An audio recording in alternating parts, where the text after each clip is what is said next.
चल मजदूरी है क्या?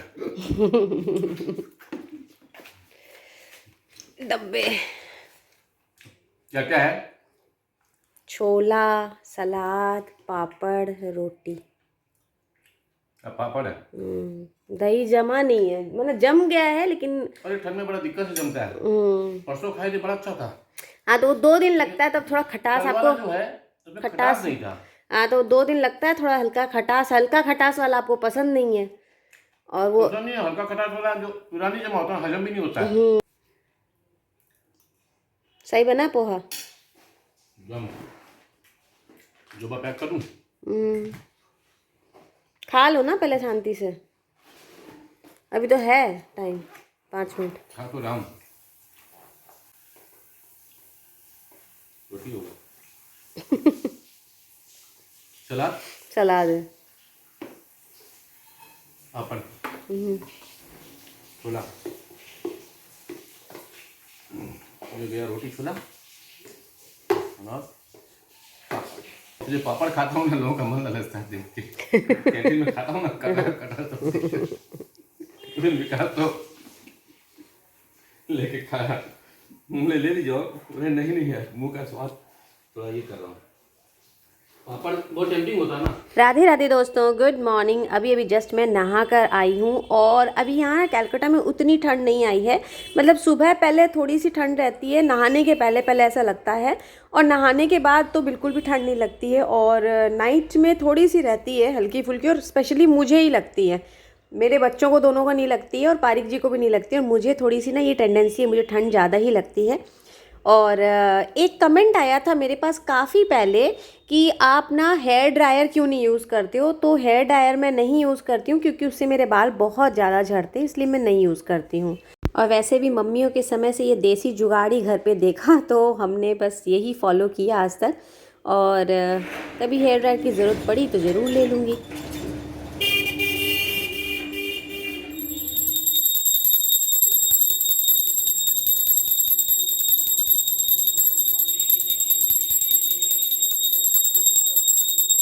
Good morning friends, Radhe Radhe. कैसे हो आप सभी? उम्मीद करती हूँ आप सब बहुत अच्छे होंगे। मैं भी बहुत ही अच्छी हूँ, हमेशा की तरह बिंदास हूँ।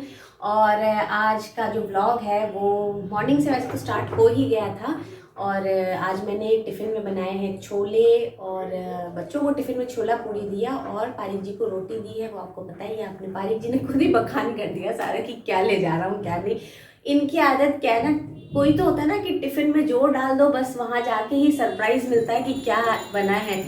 पर इनकी पारिक जी की क्या आदत है, ये टिफिन में क्या ले जाते हैं यहाँ से पता करके जाते हैं कि टिफिन में आज क्या डाला है।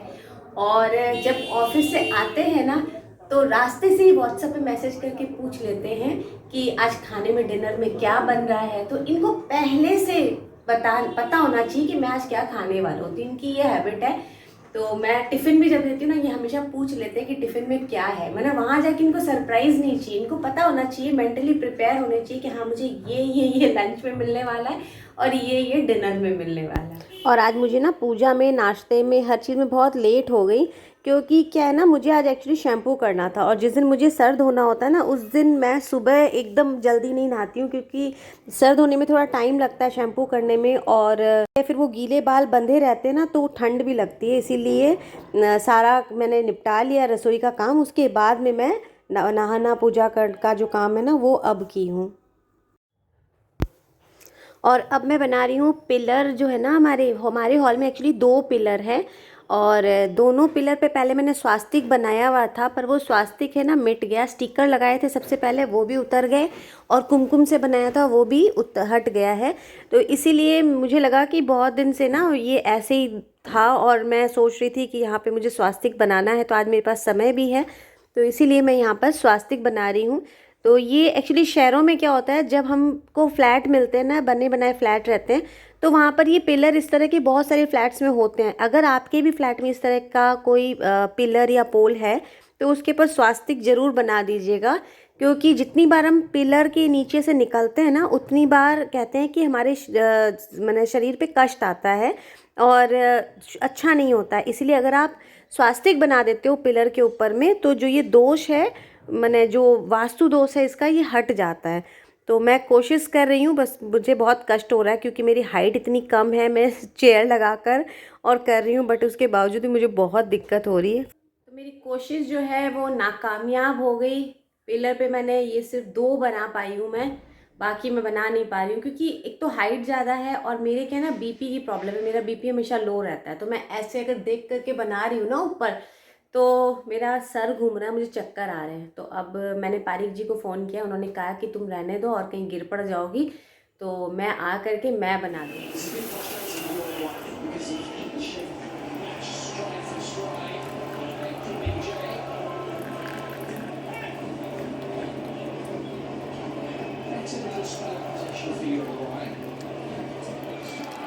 यहाँ चल रहा है फुटबॉल मैच। किसका चल रहा है आज? South Korea Uruguay.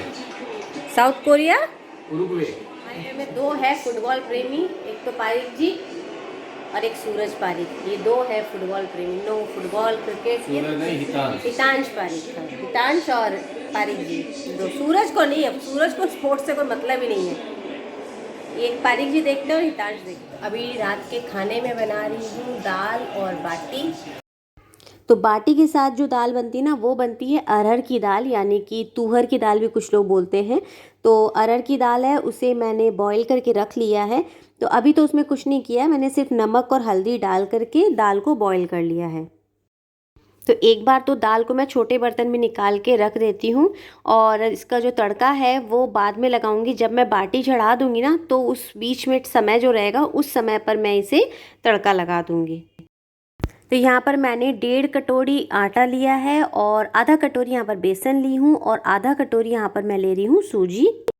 अब इसमें स्वाद के अनुसार नमक डालना है, थोड़ी सी अजवाइन डालूंगी मैं और साथ ही यहाँ पर मैं डालूंगी थोड़ी सी साबुत धनिया, और साबुत धनिया को थोड़ा सा हाथ से क्रश करके डालूंगी। फिर इसमें डाला है मैंने मोयन के लिए घी। तो मोयन के लिए घी मैंने यहाँ पर 3 से 4 चम्मच डाला है। अब सभी चीज़ों को हम अच्छी तरह से मिक्स कर लेंगे और मिक्स करने के बाद थोड़ा गुनगुना पानी लेकर के गुनगुने पानी से हम इसका डो तैयार करेंगे। और इसका डो जो है ना, बहुत ज़्यादा हार्ड भी नहीं होना चाहिए, तो बहुत ज़्यादा सॉफ्ट भी नहीं होना चाहिए। अब हाथ में हल्का सा हम घी लगाएंगे चिकना करने के लिए और उसके बाद बाटियों का शेप दे देंगे। तो इस तरह से कुछ हमें बाटियों का शेप देना है।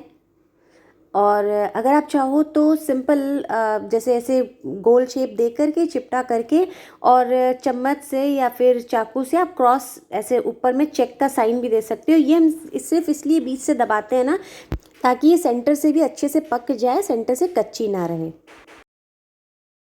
तो ये सारी बाटियों को मैंने शेप दे दिया है। अब बारी आती है इन्हें पकाने की। तो मैं इसे बना रही हूँ अप्पम पैन में। तो अप्पे पैन जो है ना, उसको मैंने एक बार अच्छी तरह से ग्रीस कर लिया है और ग्रीस करने के बाद जो हमने बाटियाँ बनाई हैं वो हम इसके अंदर में रख देंगे और गैस को ऑन कर देंगे। तो सिर्फ कुछ टाइम के लिए मैंने जो गैस की फ्लेम है वो हाई रखी थी और अब मैं गैस की फ्लेम को बिल्कुल लो करके और इसे ढक करके पकाऊंगी। तो ये 1, ये 2 और ये 3 स्वास्तिक, यहाँ तक ये 3 स्वास्तिक मैंने बनाए थे और बाकी के जो है ना वो बनाने में नाकामयाब हो गई। तो ये पारिक जी ने बनाए हैं 1, 2, 3, 4 और ये 5। देखिए कितना बड़ा पिलर है ये। और ये 5 स्वास्तिक पारिक जी ने बनाए हैं। और ये जो कि यहाँ पर ये पिलर है ना, ये हितांश ने तोड़ दिया था। हितांश ने तोड़ा मतलब कि हितांश फुटबॉल खेल रहा था और ये पंखे से फुटबॉल लगी और पंखे की जो ब्लेड है वो इस पिलर पे लगी। चल रहा था ना पंखा खूब तेज हाई स्पीड में, तो ये यहाँ पर ये टूट गया इससे। तो ये बाटियाँ जो है इन्हें चेक कर लेते हैं। ये एक साइड से पक चुकी हैं और इन्हें हम कर देते हैं टर्न और दूसरे साइड से भी हम इसे पका लेते हैं। और ये अप्पे पैन है ना, इसमें बहुत सारी चीज़ें बन जाती हैं। इसमें अप्पे बन जाते हैं, बाटी बन जाती है और लिट्टी चोखा मैं बनाती हूँ तो लिट्टी इसमें बन जाती है। और क्या बनता है इसमें, केक बन जाती, मिनी केक बन जाती, इसमें कई सारी चीज़ें बन जाती। मेरे लिए बहुत ही यूज़फुल है। तो यहाँ पर मैं दाल को तड़का दे देती हूँ। तो मैंने यहाँ पर 2 चम्मच घी लिया है, जीरा डाला है, हींग डाली है, अदरक डाली है और इन सभी को अच्छी तरह थोड़ा सा फ्राई करूँगी। उसके बाद इसमें बारीक कटे हुए 2 बड़े साइज़ के टमाटर मैंने लिए हैं और वो डाले हैं। हरी मिर्च इसके साथ ही मैंने काट ली थी टमाटर के साथ, वो भी डाल दी है। अब इसके अंदर हम क्या करेंगे, थोड़ा सा नमक और थोड़ी सी चीनी डाल देंगे। ज़्यादा नमक नहीं डालेंगे क्योंकि दाल में ऑलरेडी मैंने नमक डाल दिया था। तो थोड़ा सा नमक और थोड़ी सी चीनी, नमक और चीनी डालने से ये जो टमाटर है ना, ये फटाफट से सॉफ्ट हो जाएंगे, गल जाएंगे। अब इसमें डालूंगी मैं लाल कश्मीरी मिर्च का पाउडर और 1 चम्मच मैंने डाला है सब्ज़ी मसाला, मेरा फेवरेट। और उसके बाद इसमें हम डाल देंगे दाल और बॉईल की हुई दाल डाल करके, और इसके बाद हम थोड़ा सा इसे कुक करेंगे और लास्ट में फाइनली इसमें धनिया की पत्ती काट करके डाल देंगे। और ये हमारी दाल जो है ना, बिल्कुल परफेक्टली तैयार है और बहुत ही अच्छी खुशबू आ रही है कि मैं क्या बताऊं। और दूसरी तरफ हमारे में जो बाटियां हैं ना, वो भी तैयार हो चुकी है। और बाटियों का चेक करने का तरीका ये होता है ना कि जब आप बाटी देखो, ये कलर ऊपर से तो लग रहा है कि हो गया है, बट कई बार अंदर से कच्ची रह जाती है। तो इसलिए हम इस तरह से बजा कर देखेंगे। अगर काठ की तरह आवाज़ होती है ना, जैसे खोखली जैसी आवाज़ अगर होती है, इसका मतलब हमारी बाटियाँ बिल्कुल तैयार है। तो ये बाटियाँ सारी जो है इस तरह से आवाज़ हो रही है, खट खट खट खट जैसी, तो आप समझ लीजिए कि बाटियाँ तैयार हो गई है। बाटियों को फोड़ूंगी, फिर उसके बाद घी में डुबा करके इनको मैं सर्व करूँगी दाल के साथ। तो आइए आप भी हमारे साथ गर्मा गर्म दाल बाटी का मज़ा लीजिए। और आज का व्लॉग बस करूँगी मैं यहीं फिनिश। अगर वीडियो थोड़ी सी भी पसंद आए तो प्लीज़ प्लीज़ प्लीज़ लाइक ज़रूर करिएगा। और अगर मेरे चैनल पे न्यू है तो प्लीज़ सब्सक्राइब माय चैनल। मिलते हैं मेरे नेक्स्ट वीडियो में। Till then bye bye.